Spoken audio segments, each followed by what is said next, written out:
Sebut puluhan pulau terancam tenggelam, tulisan Anies auto dibully masyarakat DKI, ditulis oleh Suparmin di siwar.com.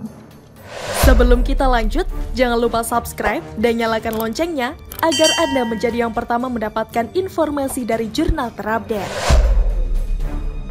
Beberapa hari yang lalu Anies telah membuat tulisan di media Indonesia.com dengan judul Indonesia Darurat Krisis Iklim. Tulisan tersebut kemudian di-share ke akun Twitter pribadi Anies dan ditambahi narasi. Lebih dari 80 pulau terdepan Indonesia terancam tenggelam karena kecepatan kenaikan air laut. Kota-kota kita pun turut terancam dampak krisis iklim. Silakan simak opini dan gagasan yang kami tawarkan terkait masalah krusial bangsa dan umat manusia ini. Tulis Anies dalam akun Twitternya. Menurut Anies, kondisi saat ini bukan lagi perubahan iklim, melainkan krisis iklim. Sontak tweet Anies tersebut langsung diserbu oleh akun-akun dari warga DKI yang telah bosan dengan segala bualan-bualan Anies Baswedan. Bahkan banyak yang mengaitkan bualan Anies mulai dari reklamasi, sumber resapan, penggundulan Monas, hingga program DP 0 rupiah. Cocoknya Bapak kerja di BMKG saja, gak usah nyapres, kata akun @mas_suhar10. Jangan ngomong asal pulau tenggelam, pohon di tengah kita saja bisa menghilang tanpa jejak. Balas akun @aditya_lesmana. Jangan latah dulu mas di medsos. Waktunya belum tiba karena saya takut seperti pilkada DKI dulu, apa yang ditawarkan, apa yang dikerjakan lain. Kasih Prabowo sama Ganjar aja yang bertarung. Timbal akun @ac_staniwijaya. Maaf Pak Anies, jangan dulu mikirin 80 pulau terluar yang akan musnah. Coba balikin dulu 191 pohon mahoni di Monas yang Anda tebang. Ketinggian mimpinya. Timbal akun @darki72006006. Tolong jelaskan kenapa sodetan Kali Ciliwung dan naturalisasi Anda tidak Anda kerjakan 1 meter pun. Selama Anies menjabat DKI masih banjir. Kenapa Pak Heru menjabat baru 5 bulan daerah banjir sudah tidak banjir lagi? Kejauhan ente urus 80 pulau bakal tenggelam. Balas akun @sandyjustin72.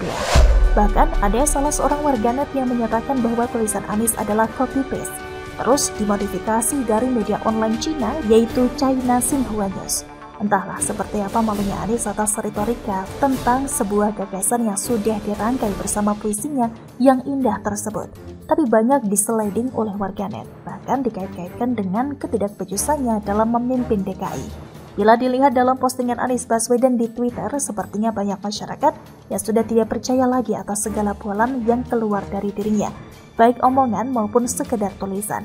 Ya karena secara logika dalam 5 tahun mengurus banjir DKI saja, Anies sudah gagal, sudah banyak anggaran keluar.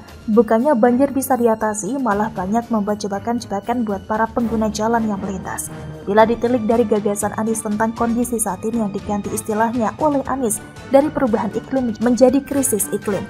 Sebenarnya jauh-jauh hari Presiden Jokowi sudah mengantisipasi hal ini, seperti yang berhasil dikutip dari media Tempo Rabu 23 Februari 2022 dengan judul Perubahan Iklim Dunia Arahnya Semakin Mengerikan.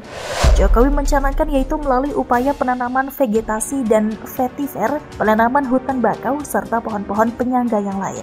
Selain untuk meminimalisir pemanasan global, hal ini juga dapat melindungi dari risiko kerusakan sebuah pulau, baik dari bencana maupun abrasi pada daratan. Hal ini juga bisa sebagai penyangga yang dapat melindungi tanah dari kerusakan angin dan gelombang. Presiden Jokowi juga menginstruksikan pembuatan tanggul-tanggul serta bendungan sampai pendalaman sungai serta saluran air. Jadi di sini, Anies ini sangat telat kalau ngomongin masalah krisis iklim saat ini. Karena Jokowi bahkan sudah melakukannya jauh-jauh hari. Dan pertanyaannya, bagaimana Anies bisa merevitalisasi pulau yang akan tenggelam? Bukankah Jakarta yang tenggelam saja hasilnya banyak jalan-jalan yang dilobangi? Bahkan dalam hal ini, sampai diketawai oleh PJ Gubernur Heru Budi karena dianggap gagasan Anies tersebut adalah gagasan yang asal-asalan. Lagian Anies ini sepertinya kepedean banget bahwa dirinya akan menang Pilpres. Harusnya Anies saat ini fokus saja masalah koalisinya yang hampir berantakan tersebut. Gak usahlah ngurusin pulau mau tenggelam segala. Menurut saya saat ini yang terpenting bagi Anies adalah membujuk AHY agar tidak terbujuk rayuan PDIP. Karena bila sampai Demokrat hengkang dari koalisi dan bergabung dengan PDIP, alamatnya di sini Anies akan jatuh ke kubangan got untuk yang kedua kalinya. Dan kalau sampai hal tersebut terjadi, sudah bisa dipastikan semua impian Anies akan buyar berantakan. Bahkan si Surya Paloh yang sudah keluar banyak duit pasti akan menagih kembali uangnya. Kan peraturannya kalau you kalah, uang dana kampanye harus dikembalikan. Iya nggak sih? Bagaimana menurut Anda? Nasib Anies di tangan PKS dan Nasdem, ditulis oleh Adin di siwar.com. Sebelum kita lanjut, jangan lupa subscribe dan nyalakan loncengnya agar Anda menjadi yang pertama mendapatkan informasi dari jurnal terupdate. Banyak pihak berharap pasangan Capres dan Cawapres di Pilpres 2024 lebih dari 2 pasang. Belajar dari Pilpres 2014 dan 2019, terjadi polarisasi ekstrem yang menyebabkan tensi politik terasa panas dan menegangkan. Beberapa orang pendukung Capres dan Cawapres tersandung kasus hukum karena pernyataannya yang dinilai berlebihan. Bahkan sampai ada yang divonis hukuman penjara. Patut disyukuri harapan tersebut sepertinya akan terpenuhi karena sekarang ini ada 3 Capres. Anies Baswedan didukung oleh Koalisi Perubahan untuk Persatuan atau KPP, Prabowo Subianto diusung oleh Koalisi Kebangkitan Indonesia Raya atau KKIR, dan Ganjar Pranowo didukung oleh poros PDI Perjuangan. Nasib Anies menuju Pilpres berada di ujung tanduk. Koalisi Perubahan untuk Persatuan atau KPP dinilai bisa bubar karena dinamika politik yang mengejutkan. Kabar terbaru AHY sebagai ketum Partai Demokrat akan bertemu dengan Puan Maharani yang merupakan putri mahkota PDI Perjuangan. Anies Baswedan bisa gagal maju menjadi calon presiden atau capres apabila Demokrat benar-benar menarik diri. Setidaknya ada 2 hal yang bisa menyebabkan kemungkinan itu terjadi. Pertama, pertemuan antara Ketua DPP PDIP Puan Maharani dan Ketua Umum Partai Demokrat Agus Harimurti Yudhoyono atau AHY menghasilkan kesepakatan yang bisa menguntungkan keduanya. Peluang tersebut bisa saja terjadi karena PDIP berkepentingan membendung laju elektabilitas Prabowo Subianto yang terus naik. Ganjar dikhawatirkan tak mampu membendung ketum Partai Gerindra tersebut. Kehadiran AHY bersama Demokrat bisa membuka peluang kemenangan Ganjar. Kedua, bila Nasdem, Demokrat, dan PKS tetap tidak sepakat soal cawapres pendamping Anies Baswedan. Sebab sampai saat ini 3 partai ini nampaknya masih alot soal siapa calon cawapres Anies.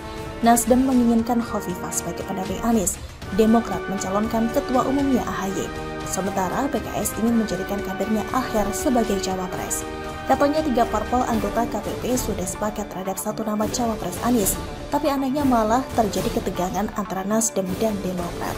Wakil Ketua Nasdem Ahmad Ali terlibat perang cuitan di media sosial dengan Ketua Bapilu Partai Demokrat Andi Arief.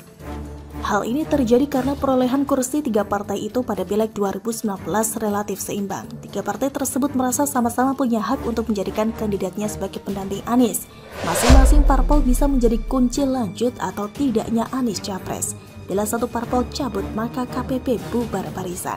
Jika Nasdem dan PKS tidak mau melihat realitas bahwa elektabilitas Demokrat dan AHY cukup tinggi dalam hasil berbagai survei, wajar saja kalau Demokrat mengevaluasi keberadaannya di KPP. Bahkan peluang menarik diri dari KPP sangat terbuka. Peluang itu sangat terbuka karena ada tawaran dari PDIP untuk saling membuka diri. Godaan PDIP bisa diterima Demokrat bila Nasdem dan PKS tetap pada pendiriannya. Bubar tidaknya KPP kuncinya ada di Nasdem dan PKS. Kalau 2 partai ini realistis dan mau menerima AHY menjadi cawapresnya Anies, maka KPP akan eksis dan berpeluang menang pada Pilpres 2024. Sebaliknya, KPP akan bubar dan Anies akan gagal menjadi capres. Bagaimana menurut Anda?